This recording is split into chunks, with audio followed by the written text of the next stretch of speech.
Ada satu hal yang benar-benar menyita perhatian aku, di mana ini soal jambu biji, jeruk, dan karangan bunga yang dikirim ke Ibu Teng Monida saat Teng Monida itu tenggelam.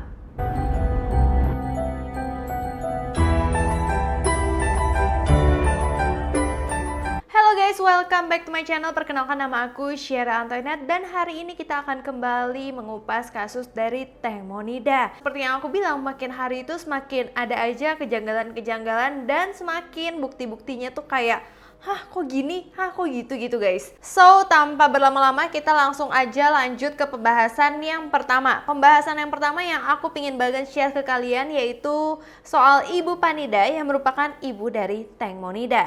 Oke, kita mengetahui bahwa Ibu Teng Mo ini akhir-akhir ini nggak terlalu mendapat kecapan dari netizen ya guys, karena dirinya yang akhirnya membuka pintu hatinya untuk melanjutkan penyidikan ini lebih lanjut dan mengizinkan apabila Teng Monida itu dilakukan otopsi kedua kalinya. Bahkan guys, ada info yang beredar ketika Ibu Panida itu mengumumkan dan memutuskan bahwa jasad dari Teng Monida akan dibekukan untuk melakukan otopsi yang kedua.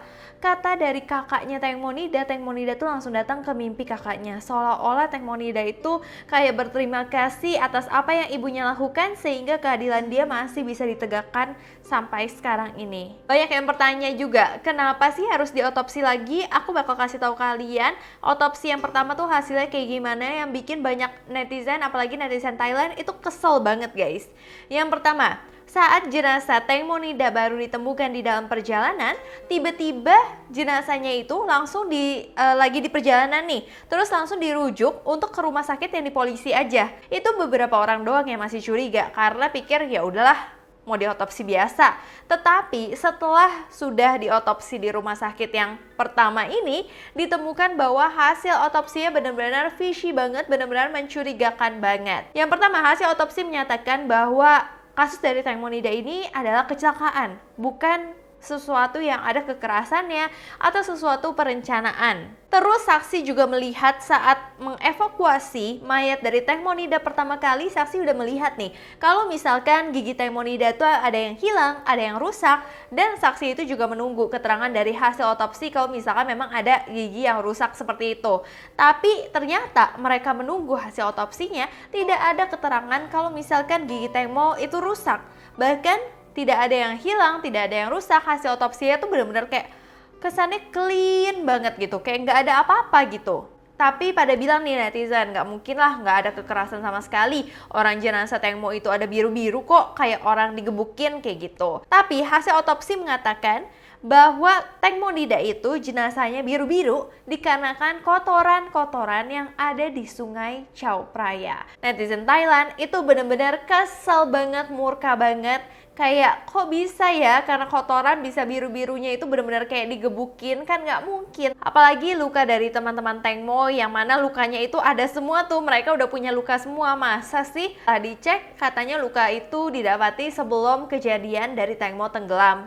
Kan aneh dong kalau misalkan kayak gitu, kayak kok bisa yang ikut di bot tersebut tiba-tiba punya luka-luka gitu. Nah, karena banyaknya keanehan-keanehan ini, akhirnya netizen dan juga pengacara tuh minta otopsi ulang dari jenazah dari Teng Mo. Terus sabar banget ya, karena hasil otopsi ini kira-kira menunggu tuh kurang lebih 1 bulanan. Semoga sih bisa lebih cepat ya, soalnya banyak banget tes-tes yang memang harus dilakukan gitu guys. Nah, tapi ngomong-ngomong soal ibunya Mo, banyak yang bilang, kok ibunya Mo gandeng-gandeng Gatik sih? Jadi sebenarnya gimana? Akhirnya ada klarifikasi dari ibunya Mo guys, seputar kenapa dia bisa gandeng Gatik. Sebenarnya apa yang dia rasakan sekarang dengan orang-orang yang ada di bot tersebut tuh apa gitu guys. Pokoknya ibunya Mo bilang dia memang sudah memaafkan semuanya, dia nggak mau terus terbayang-bayang akan itu, yang dia mau kasusnya sendiri diserahkan aja ke polisian, dia nggak terlalu mau ikut campur lagi, dia cuma ingin membantu Teng Mo aja. Ya intinya pokoknya dia udah maafin semuanya, makanya terlihat kenapa di acara pemakaman Ibu Panida terlihat sangat kayak menyayangi Gatik, ngelus-ngelus Gatik, karena ternyata dia sudah memaafkan semua orang di situ. Dan soal Gatik juga, kalau misalkan mamanya Mo itu memaafkan Gatik, apakah berarti Gatik itu masih tinggal di rumah Mo? Jawabannya adalah tidak. Jadi mamanya Mo itu sudah mengusir Getik sebelum kejadian-kejadian ini. Jadi masih awal-awal kejadian banget, mamanya Mo itu langsung mengusir Getik dan Esther keluar dari rumahnya Mo gitu guys. Tapi sampai sekarang soal Getik ini masih banyak banget yang mengharapkan Getik itu terbuka hatinya, karena banyak yang yakin Getik itu mengetahui semua yang terjadi, karena juga banyak yang duga kalau misalkan Getik ini adalah dalang dari semuanya bisa terjadi itu karena dia menerima mungkin pekerjaan tersebut yang diduga sama banyak orang ini guys. Jadi memang pada mengharapkan kalau misalkan mau kasus ini selesai, nggak berlarut-larut, ya harus ada satu orang ini yang menceritakan semua kejadian ini sebenar-benarnya. Dan beberapa dari kalian juga nanya ke aku, waktu Getik itu diomelin sama Tai, mereka itu ngomong apa sih? Nah, rumor yang beredar bilang kalau misalkan Tai itu nanya kenapa Getik pada malam itu dia itu balik ke rumah duluan. Gak hanya itu aja, Tai juga menanyakan apa yang dia lakukan di dalam boat tersebut. Dan mungkin Tai itu benar-benar emosi banget karena Getik itu pulang ke rumah bukannya mencari jasad dari Tengmo, dia langsung aja balik ke rumah, yang bikin Tai itu marah-marah. Dan bahkan Tai itu juga bilang ke Getik kenapa Tengmo itu bisa jatuh dari boat gitu. Dia pokoknya benar-benar menanyakan ke Getik ini sebenarnya itu kenapa. Tapi sekali lagi bagi Getik, waktu Getik klarifikasi mengenai dia ribut sama Tai dan ditunjuk-tunjuk sama Tai, dia bilang kalau misalkan itu bukan masalah besar, dia sama Tai memang sering banget berdebat seperti itu guys. Oke, sekarang kita bergeser di luar dari Getik ya guys. Di sini terdapat bukti lagi kalau misalkan ada kapal lain juga yang ada di Sungai Chao Phraya saat ada speedboat dari Tengmonida guys. Jadi masih diteliti dan diselidiki lebih lanjut apakah kapal tersebut ada CCTV yang mengarah ke speedboat dari Tengmonida. Bahkan kalau kalian lihat semua pihak tuh sekarang kayak udah turun tangan ya guys. Apalagi ada di sini beberapa pihak yang mulai mengkontak Google dan minta bantuan Google untuk dikirimkan foto animated pictures gitu guys dari Google Earth di tempat dan di jam ketika Tengmonida tenggelam. Karena kalau misalkan gambar ini benar-benar didapatkan, mungkin ini bisa menjadi bukti yang kuat banget untuk menguak kasus sebenarnya dari kasus Tengmonida ini. Oke guys, di luar kejadian dan bukti-bukti atau kita menunggu hasil otopsi, aku akan menjelaskan kalian soal Tengmo dan Bert. Bert ini memang sosoknya menyita hati dan perhatian banyak netizen ya guys, karena sosoknya benar-benar sopan, terus dia baik dan dia tulus, dan terlihat dia itu benar-benar tidak memanfaatkan Tengmonida. Jadi berbeda dengan Tengmo, kita mengetahui kalau Bert itu adalah pria biasa yang jauh dari hiruk-pikuk dunia hiburan lah guys. Dia memiliki bisnis sendiri berupa fashion indie gitu bernama Stoner BKK. Bert mengenal Tengmo pertama kali sekitar 9 atau 10 tahun yang lalu di sebuah toko, dan seketika itu dia terpikat dengan Tengmo. Jadi dia itu udah mengenal Tengmo itu benar-benar sebelum Tengmo bahkan menikah sama Tono. Tapi dia nggak berani untuk menggoda Tengmo sama sekali karena dia berpikir dia itu hanya orang biasa. Terus akhirnya dia diemin aja, dia hanya menyapa biasa pada Tengmo aja, sampai akhirnya Tengmo menikah dengan aktor Pakin Kam Wilaisak atau Tono Pakin yang kita tahu sampai saat ini adalah mantan suami dari Tengmonida di tahun 2013. Sampai akhirnya Tengmo bercerai pada tahun 2015 sama Tono. Baru Bert kembali berani mendekati si Tengmo. Tapi bukan ingin menjadi kekasihnya, Bert pernah mengatakan hanya ingin berada di dekat Tengmo. Bahkan Bert ini sempat mengirimkan pesan pada Tengmo, tapi tak dibalas nih sama Tengmo. Akhirnya Bert menyerahkan semuanya pada Tuhan. Dia bilang, aku terus berpikir acak meminta pada Tuhan agar dipertemukan lagi dengan Tengmo tanpa mengurangi usahanya, kata Bert dikutip dari The Bangkok Insight.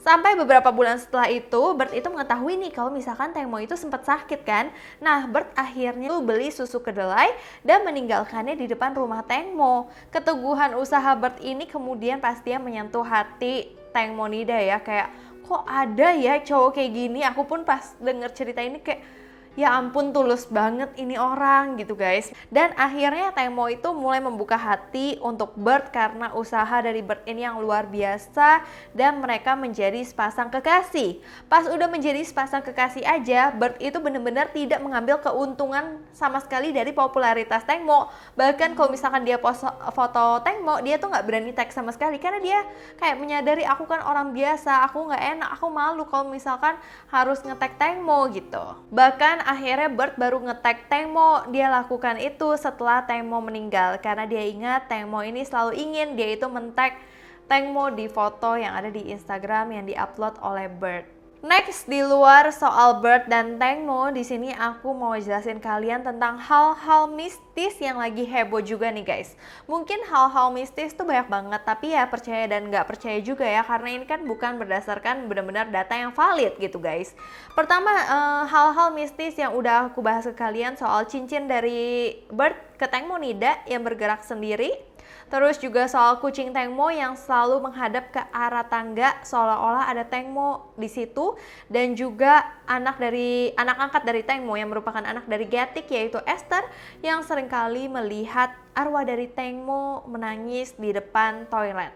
Dan kayak itu bener-bener sedih banget sih guys. Nah, terus juga ada lagi soal wanita Thailand yang mana dia itu mengaku kesurupan roh dari Tengmo sebelum Tengmo itu benar-benar ditemukan jasadnya. Ketika Tengmo minta tolong, minta untuk ditemukan jasadnya, ada beliau yang kemasukan roh dari Tengmo.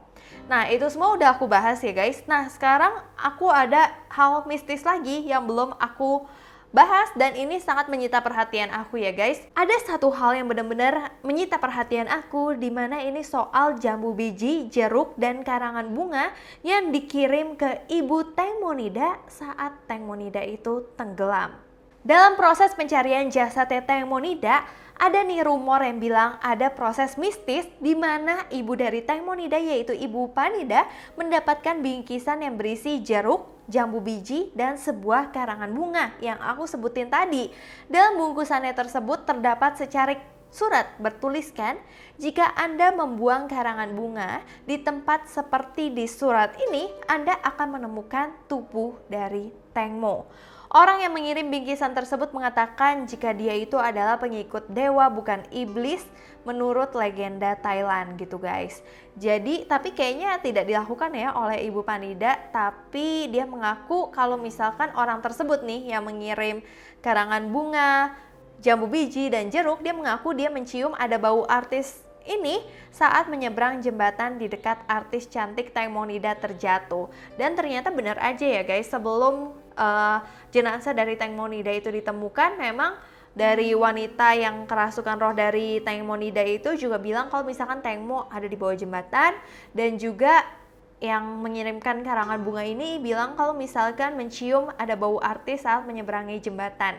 Itu berarti benar gitu guys. Tapi ini balik lagi percaya atau nggak percaya ya guys, karena ini bukan 100% fakta yang valid dan ada datanya ya guys gitu. Jadi aku balikin ke kalian lagi, kalian percaya atau enggak, kalian bisa diskusi juga di bawah ini.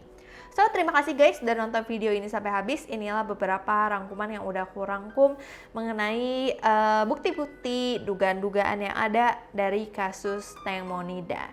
Terima kasih kalian udah nonton video ini sampai habis. Sebelumnya aku minta maaf apabila aku ada salah kata, salah pengucapan, salah sesuatu yang tidak berkenan di hati kalian. Aku minta maaf sebesar-besarnya. So, sampai jumpa di video berikutnya. Bye-bye.